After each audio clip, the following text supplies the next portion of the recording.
तो हेलो बच्चा लोग। कैसे सब लोग? आई होप सब कुछ सही चल रहा होगा यार। तो आज हम स्टार्ट करने वाले हैं अपने क्लास 10th के फिजिक्स के पहले चैप्टर को, जो कि है हमारा लाइट रिफ्लेक्शन एंड रिफ्रैक्शन। ठीक है। तो बहुत ही इंटरेस्टिंग चैप्टर है यार, बहुत ही ज्यादा इंटरेस्टिंग चैप्टर है। और इंटरेस्टिंग इसलिए है क्योंकि फिजिक्स क्या होता है ना यार, कि तुम फिजिक्स को चलते फिरते घूमते फिरते यार, घर पर हो कहीं पर भी हो, तो तुम उस चीजों को ऑब्जर्व कर सकते हो अपने आसपास में। ठीक है। अपने प्रेजेंट सराउंडिंग में तुम उस चीजों को ऑब्जर्व कर सकते हो। तो इस वजह से क्या होता है कि फिजिक्स थोड़ा इंटरेस्टिंग बन जाता है। फाइन। तो यार इसलिए फिजिक्स बहुत ज्यादा इंटरेस्टिंग होता है क्योंकि हम उन चीजों को रिलेट कर पाते हैं, जो भी चीज हम पढ़ते हैं, जो भी चीज हम देखते हैं, जिन चीजों को हम स्टडी कर रहे होते हैं फिजिक्स में, उन चीजों को हम आपस में एक दूसरे के चलते, या फिर जिस एनवायरनमेंट में हम रह रहे हैं, उन चीजों को हम ऑब्जर्व कर पाते हैं, रिलेट कर पाते हैं, जिस वजह से फिजिक्स बहुत ज्यादा इंटरेस्टिंग बन जाता है। ठीक है। तो ऐसे ही ये हमारा चैप्टर है, जो फिजिक्स का पहला चैप्टर जो हम स्टार्ट करने वाले हैं आज, जिसका नाम है light reflection and refraction in the same way.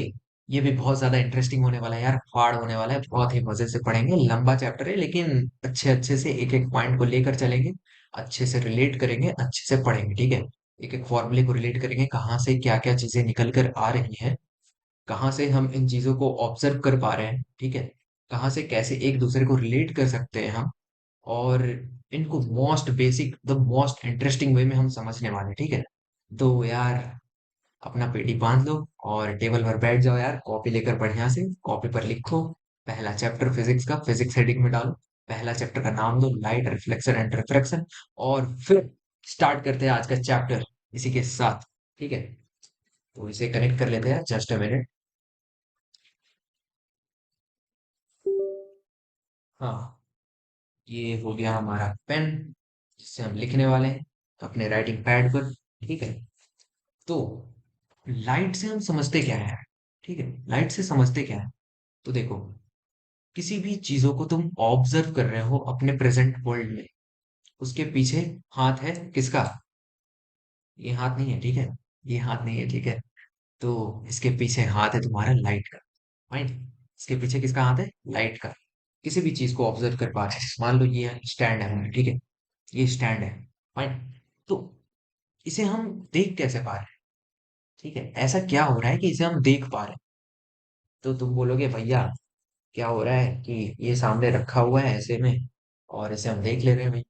अरे यार, ऐसे थोड़ी होता है। तो ऐसा होता तो लाइट थोड़ी बनता। लाइट को हम पढ़ थोड़ी पाते, समझ थोड़ी पाते। ठीक है। तो इसके पीछे अगर तुम देख पा रहे हो इसे, तो इसके पीछे हाथ है। ये वाला हाथ नहीं, लाइट का हाथ है। ठीक है। लाइट का हाथ है। तो हम इसे देख पा रहे हैं क्योंकि क्या हो रहा है कि जो भी बीम ऑफ रेज आ रही है, इस पर पड़ रही है, इसके बाद ये ऑब्जेक्ट क्या कर रहा है ना, कि उन चीजों को अपने ऊपर ले रहा है। ठीक है, उन बीम ऑफ रेज को अपने ऊपर ले रहा है और उसके बाद उसे रिफ्लेक्ट कर रहा है। ठीक है। इसमें बीम ऑफ रेज ऐसे आ रही है, इसके बाद इसे रिफ्लेक्ट हो रही है, और रिफ्लेक्ट होकर हमारी आंखों के अंदर जा रही है। ठीक है। हमारी आंखों में क्या होता है? ऑप्टिकल रिसेप्टर्स होते हैं। फाइन। तो उन बीम ऑफ रेज को, उन रिफ्लेक्शन को, रिफ्लेक्टेड रे जो बन रहा है ना, इससे इससे जो रिफ्लेक्टेड रे बन रहा है, वो हमारी आंखों में जा रहा है, ऑप्टिकली रिसेप्ट कर रहा है हमारा आंख उसे, और उसके बाद क्या कर रहा है कि ये पर्टिकुलर ऑब्जेक्ट का एक इमेज बना रहा है हमारे अंदर। हमारे आंखों में एक रेटिना होता है, ठीक है।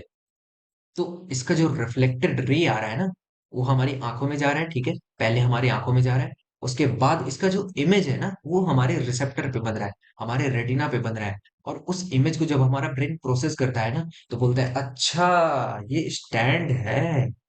हो स्टैंड है, ठीक है। चल, तो ये होता है हमारा एक्चुअल प्रोसेस, कि हम किसी भी चीज को देख कैसे पाते हैं।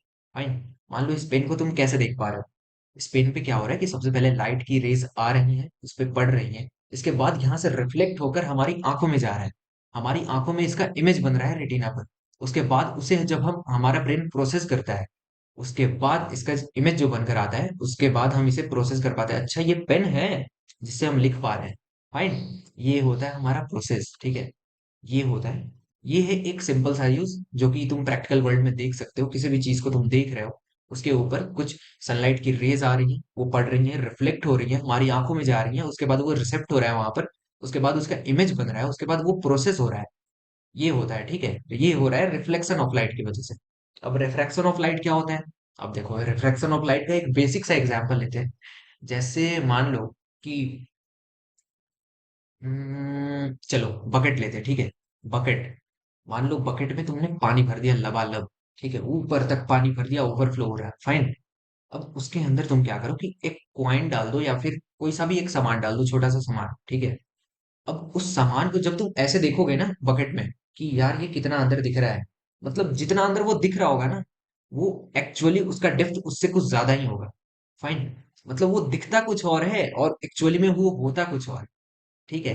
तो बकेट के अंदर कोई सा भी तुम सामान रखते हो तो वो दिखता है यार ये तो ऊपर ही है, ज्यादा नीचे थोड़ी है, ऊपर ही है, ऐसे हाथ डालकर थोड़ा सा निकाल लेंगे। लेकिन होता क्या है कि अगर तुम एक्चुअली में तुम अपने हाथ को अंदर डिप करते हो उस बकेट में ऐसे, तो मतलब लगता है ना कि यहाँ तक हाथ जाएगा फिर सामान निकल जाएगा हमारा, ठीक है। लेकिन इतना हाथ अंदर चला जाता है फिर भी, मतलब कभी कभी लगता है कि यार अभी तो इतने में भी नहीं पहुंचे हम उस सामान तक, ठीक है। तो ये जो इल्यूजन बन रहा है ना हमारे सामने, इल्यूजन, जैसे कि हम देख कुछ और रहे हैं, लग रहा है कि इतना हाथ डालेंगे तो निकल जाएगा, लेकिन हमें पूरा हाथ अंदर डालना पड़ रहा है बकेट के अंदर उस सामान को निकालने के लिए। ये चीज हो रहा है तुम्हारा रिफ्रैक्शन ऑफ लाइट की वजह से, ठीक है। तो ये चीज क्यों हो रहा है? रिफ्रैक्शन ऑफ लाइट की वजह से। रिफ्लेक्शन का एक एग्जांपल समझ गए हम फिजिकल वर्ल्ड से, रिफ्रैक्शन का एक एग्जांपल समझ गए, फाइन। अब देखो, होता क्या है कि रिफ्रैक्शन की वजह से ना, मतलब जैसे मीडियम अगर चेंज हो रहा है, मीडियम क्या हो रहा है? चेंज हो रहा है। बकेट में क्या है? पानी है, ठीक है। अब तुम देख कहाँ से रहे हो? तुम देख तो वैसे फिजिकल वर्ल्ड से रहे हो। तुम्हारे आंखों के अंदर पानी थोड़ी, मतलब ऐसे बाहर में पानी थोड़ी है, ये तो एक मीडियम है ना, एयर मीडियम है। तुम एयर के थ्रू देख रहे हो उसे, ठीक है।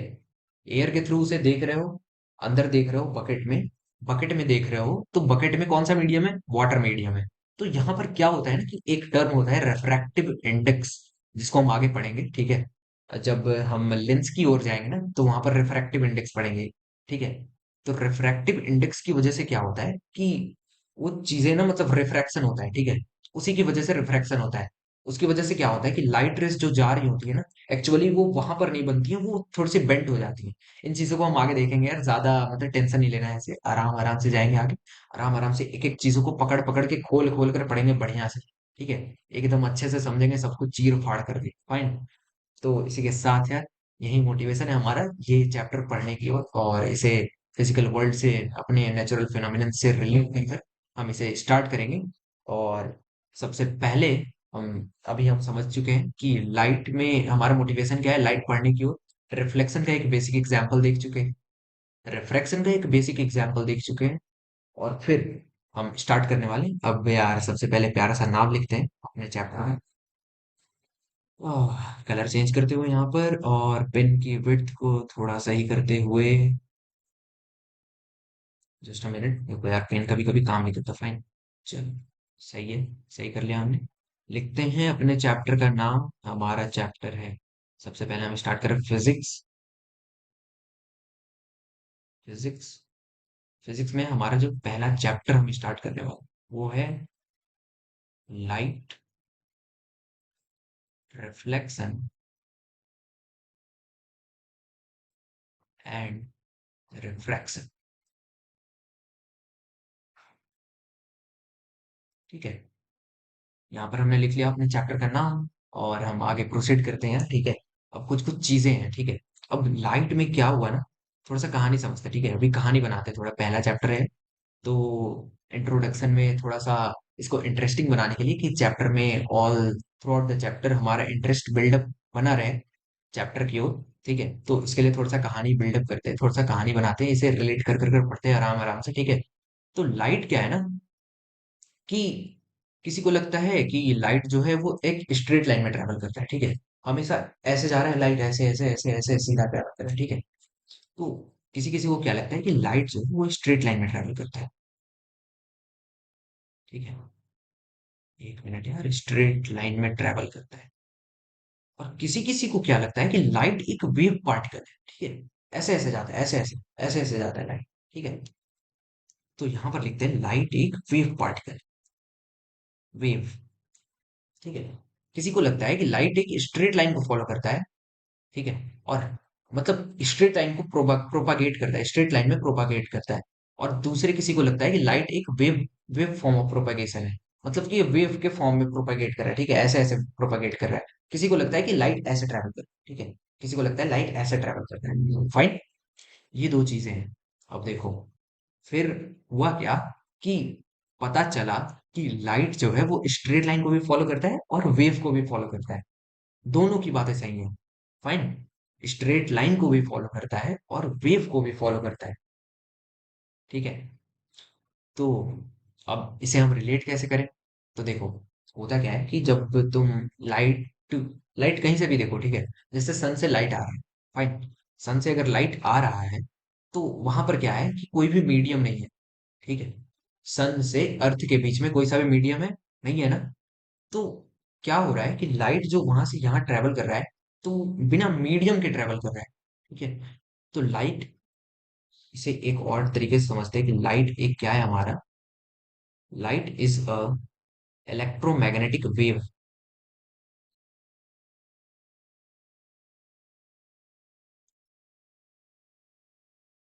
ठीक है। इलेक्ट्रोमैग्नेटिक वेव है। लाइट क्या है? एक इलेक्ट्रोमैग्नेटिक वेव है, फाइन। तो लाइट जब सन से अर्थ पर आ रहा है तो वो एक इलेक्ट्रोमैग्नेटिक वेव की एनर्जी के फॉर्म में आ रहा है, फाइन।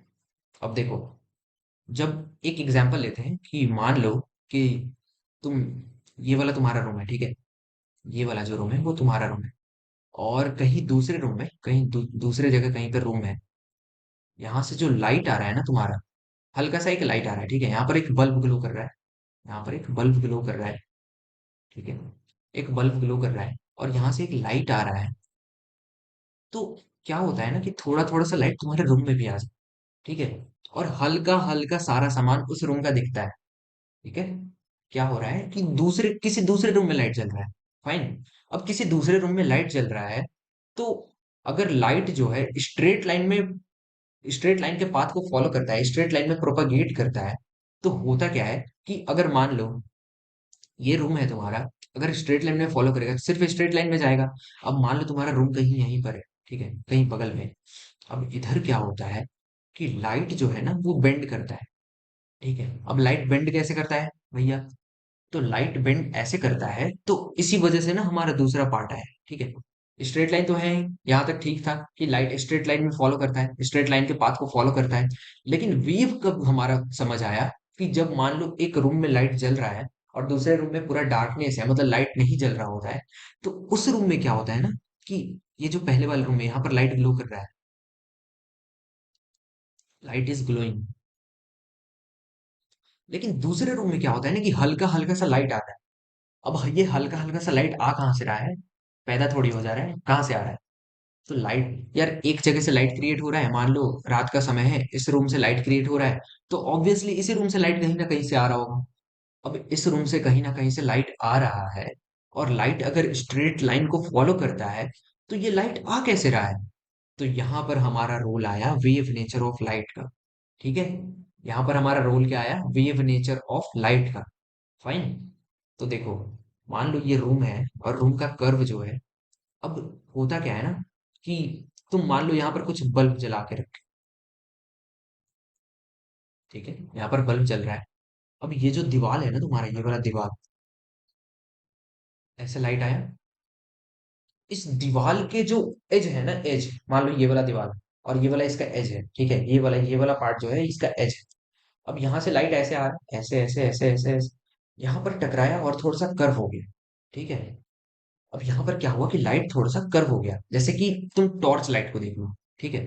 टॉर्च लाइट में क्या होता है कि टॉर्च लाइट में लगता है कि वो स्ट्रेट लाइन में जाएगा, ठीक है। लेकिन लाइट कैसे जाता है? ऐसे जाता है ना, ऐसे जाता है, ऐसे जा रहा होता है, ऐसे जा रहा होता है, ठीक है, फैल रहा होता है लाइट। ये फैल फैल कैसे रहा है लाइट? फैल ऐसे रहा है क्यों, ये वाला जो फैलने का ये जो मतलब तरीका हो रहा है ना, ये क्यों हो रहा है? वेव नेचर की वजह से हो रहा है। लाइट के वेव नेचर की वजह से क्या हो रहा है कि लाइट का जो बीम है ना वो एक एज से टर्न हो जा रहा है, ठीक है।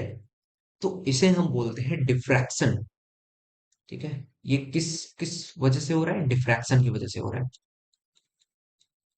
इसे हम बोलते हैं डिफ्रैक्शन ऑफ लाइट, ठीक है।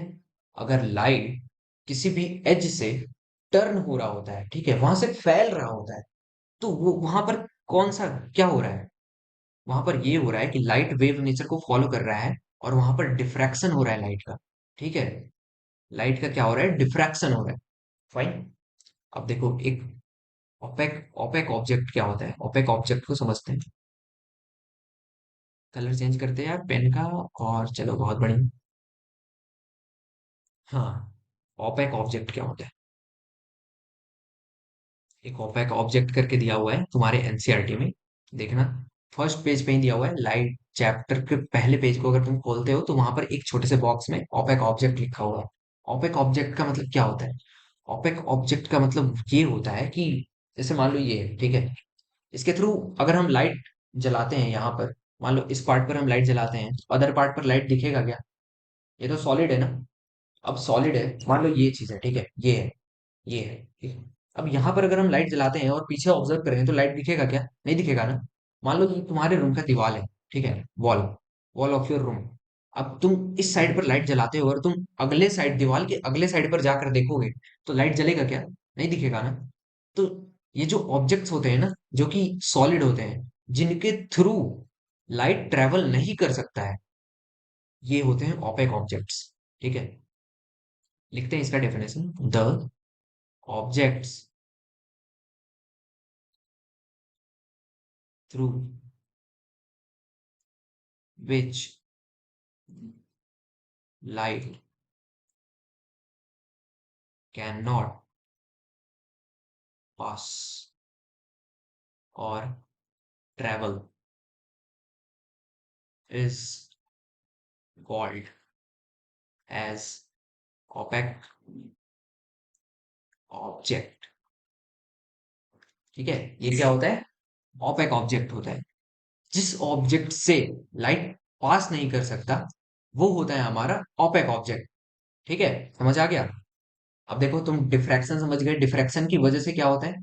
डिफ्रैक्शन की वजह से लाइट वेव नेचर को, जब लाइट वेव नेचर को फॉलो करता है, तो वो किसी भी एक सॉलिड ऑब्जेक्ट, ओपेक ऑब्जेक्ट, ये वाला ऑब्जेक्ट क्या है तुम्हारा, जहां से लाइट बेंड हो रहा है, अगर मान लो ये ओपेक ऑब्जेक्ट नहीं होता, तो लाइट बेंड क्यों करता है यार? वो तो पास ही कर जाता ना डायरेक्ट।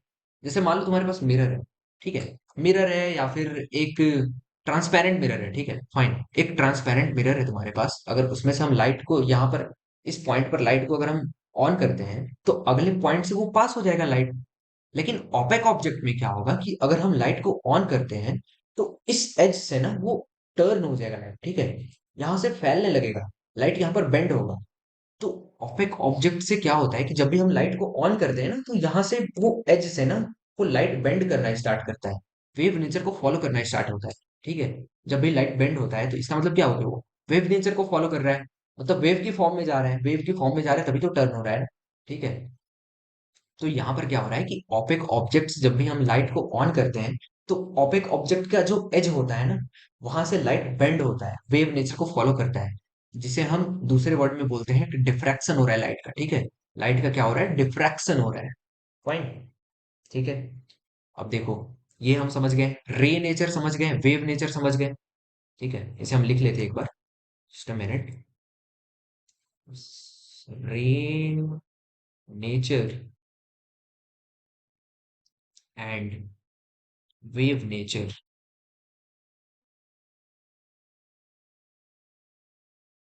इसका अगर हम डेफिनेशन लिख लें, मतलब हल्का छोटा सा डेफिनेशन लिख लें कि मतलब बाद में समझ में आ जाए। ठीक है, तो रे नेचर होता है when light travels in a straight line path, then it can be said as it is following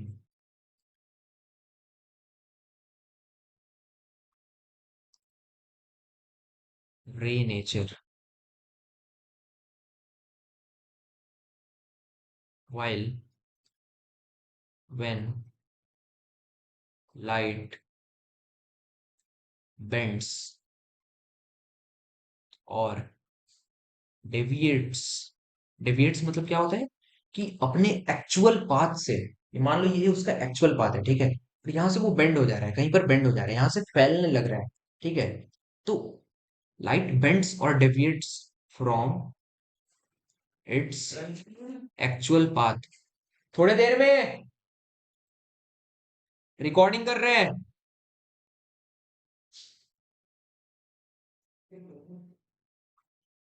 और deviates from its actual path. Sorry यार, यार दोस्त आ गए थे हॉस्टल में, ठीक है, तो थोड़ा थोड़ा ये चीजें मतलब माइंड मत करना है, ठीक है, अच्छे से तुम यहाँ पर फोकस करो, फाइन। तो हम लिख रहे थे कि वेव नेचर कैसे फॉलो होता है, ठीक है। तो लाइट जो है अगर अपने एक्चुअल पाथ से डेविएट हो जाता है, ठीक है, यहाँ से मान लो ऐसे आ रहा है और यहाँ से वैसे फैल जा रहा है, ठीक है, तो क्या हो रहा है, अपने एक्चुअल पाथ से वो डेविएट हो रहा है, अपने एक्चुअल पाथ से वो लाइट बेंड हो जा रहा है। तो यहाँ पर क्या होता है कि रेन वाइल लाइट बेंड्स और deviates from its actual path, then it is said to be following wave nature,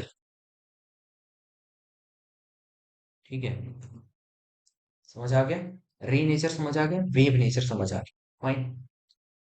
अब इसके बाद हम आगे चलते हैं और देखते हैं कि हमें एक्चुअली इस चैप्टर में पढ़ना क्या है, ठीक है।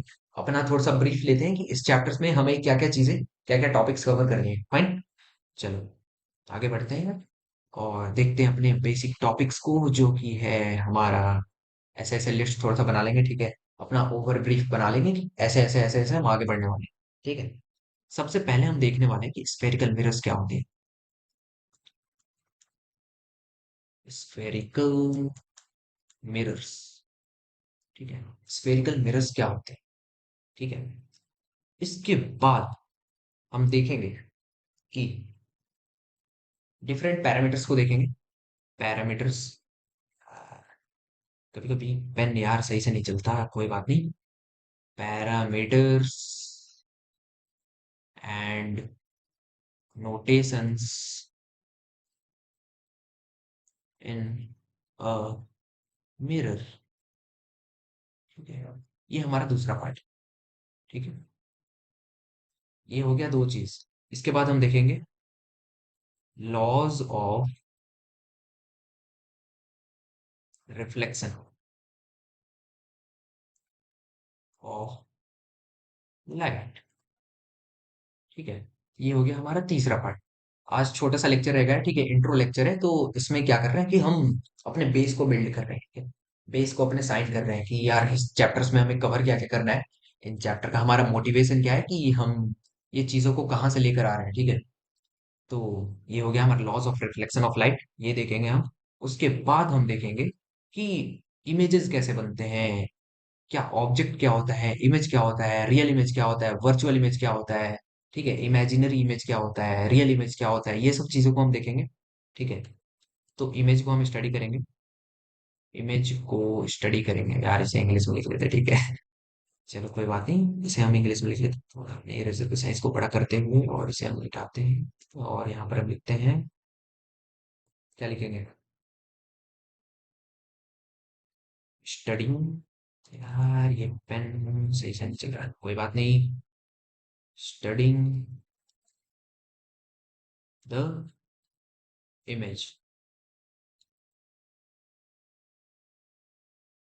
अब इसके अंदर हम क्या पढ़ने वाले हैं, इसके अंदर हम पढ़ने वाले हैं image formation using different mirrors. जो हम यहाँ पर पढ़ने वाले हैं ना, स्फेरिकल मिरर्स, स्फेरिकल मिरर्स दो टाइप की होती हैं, एक कनकेव मिरर, दूसरा होता है कन्वेक्स मिरर। इन दोनों मिरर्स के हम इमेज फॉर्मेशन को स्टडी करेंगे, ठीक है, image formation using different mirrors, ठीक है। दो टाइप की मिरर्स होती हैं, डिफरेंट डिफरेंट काइंड्स के इमेजेस बनाएंगे डिफरेंट डिफरेंट पोजीशन पर। तो उन चीजों को भी हम स्टडी करेंगे कि इमेज फॉर्मेशन कैसे होता है, फाइन। चलो, इमेज फॉर्मेशन हो गया, image formation using different mirrors. इसके बाद हम देखेंगे पोजीशन ऑफ इमेज फॉर्मेशन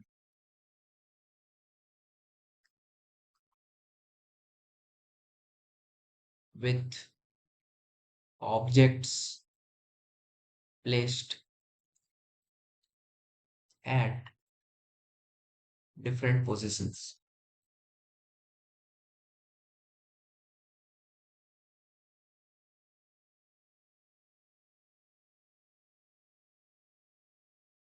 ठीक है, हम देखेंगे कि अगर हम ऑब्जेक्ट को डिफरेंट डिफरेंट पोजीशंस पर रखते हैं, डिफरेंट डिफरेंट पोजीशंस मतलब कि हम उन चीजों को पढ़ेंगे वो कि जो हमारा आएगा पैरामीटर्स में and notations in a mirror में। ठीक है, सबसे पहले हम उन्हें देखेंगे, उसके बाद लॉज ऑफ रिफ्लेक्शन देखेंगे, उसके बाद हम देखेंगे कि इमेज को स्टडी कैसे करें। ठीक है, ऑब्जेक्ट्स को हम डिफरेंट डिफरेंट पोजीशंस पर प्लेस करेंगे, उसके बाद हम उसका इमेज बनाएंगे, उसके बाद हम ऑब्जर्व करेंगे कि इमेज का साइज में डिफरेंस क्या आ रहा है, मैग्नीफाई हो रहा है या फिर डिमिनिश हो रहा है या फिर छोटा सा इमेज बन रहा है, पॉइंट साइज इमेज बन रहा है, कहाँ पर इमेज बन रहा है, इमेज मतलब किस पोजीशन पर बन रहा है। इन सारी चीजों को हम स्टडी करेंगे एक एक करके। ठीक है, इसके बाद हम देखेंगे mirror formula,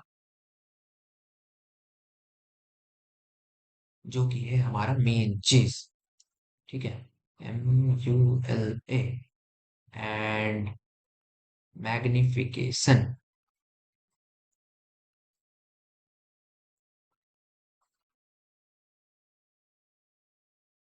mirror formula and magnification, fine. Mirror formula and magnification के बाद हम देखेंगे,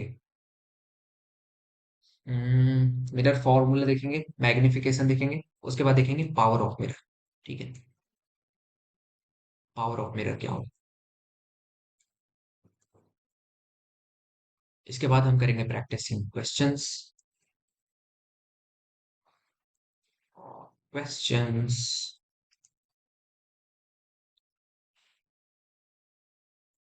जस्ट अ मिनट। एक और पार्ट देखेंगे हम, इसमें देखेंगे यूजेस ऑफ डिफरेंट मिरर्स। यार जस्ट अ मिनट यार, ऐसे काम नहीं करना, just a minute just a minute, फिर से हम फिर से लिखते हैं, यूजेस ऑफ डिफरेंट मिरर्स। जो डिफरेंट काइंड्स की मिरर्स होती हैं, कॉनकेव मिरर हो गया, कॉन्वेक्स मिरर हो गया, इनका यूज क्या है हमारे प्रैक्टिकल वर्ल्ड में, हम कहाँ पर इसे यूज कर रहे हैं। ठीक है, इन चीजों को भी हम देखेंगे। यूजेस ऑफ डिफरेंट मिरर्स हो गया हमारा। इसके बाद हम मूव करेंगे, यहाँ पर हमारा होता है मिरर वाला पार्ट खत्म और यहाँ से हमारा स्टार्ट होता है लेंस वाला पार्ट। ठीक है, तो ये जो चीजें हमने ऊपर देखे हैं, इन सारी चीजों को हम एक एक करके डिस्कस करेंगे अपने लेंस वाले पार्ट में। फाइन, तो same as above for lens. ठीक है, तो यही सारी पार्ट्स को हम एक एक करके डिस्कस करेंगे यार। ठीक है, इनके सिग्निफिकेंस को समझेंगे, इनके एक एक फॉर्मूले को समझेंगे, प्रैक्टिस करेंगे क्वेश्चंस को, डिफरेंट काइंड्स ऑफ क्वेश्चंस को। ठीक है, अच्छे से समझेंगे यार कि क्वेश्चन को सॉल्व करने का टेक्निक क्या होता है, उसे भी देखेंगे हम। ठीक है, तो इसी के साथ यार ये छोटा सा लेक्चर हुआ हमारा, आधे घंटे 30 to 35 मिनट्स का होगा लेक्चर हमारा। तो इसी के साथ यार आज का लेक्चर खत्म करते हैं और मिलते हैं अपने अगले लेक्चर में। अगले लेक्चर में हम अपने एक्चुअल टॉपिक्स को स्टार्ट करेंगे। यहाँ पर हम इस लेक्चर में अपने बेस को बिल्डअप कर रहे थे कि हम इन चैप्टर्स में पढ़ने क्या वाले हैं, ये चैप्टर पढ़ने का मोटिवेशन क्या है, कि इसको इंटरेस्टिंग कैसे बनाएंगे यार, हम इसे रिलेट कैसे कर सकते हैं, क्या क्या चीजों को हम देख रहे हैं अपने प्रेजेंट वर्ल्ड में, जिन चीजों को हम इस चैप्टर से रिलेट कर सकते हैं। फाइन, तो इसी के साथ हम आज का लेक्चर खत्म करते हैं यार और मिलते हैं अपने अगले लेक्चर में और नए टॉपिक के साथ मिलेंगे और वहां पर हम एक्चुअल टॉपिक्स को स्टार्ट करेंगे। ठीक है, तो चलो तब तक के लिए अच्छे से पढ़ते रहो, टाटा बाय बाय।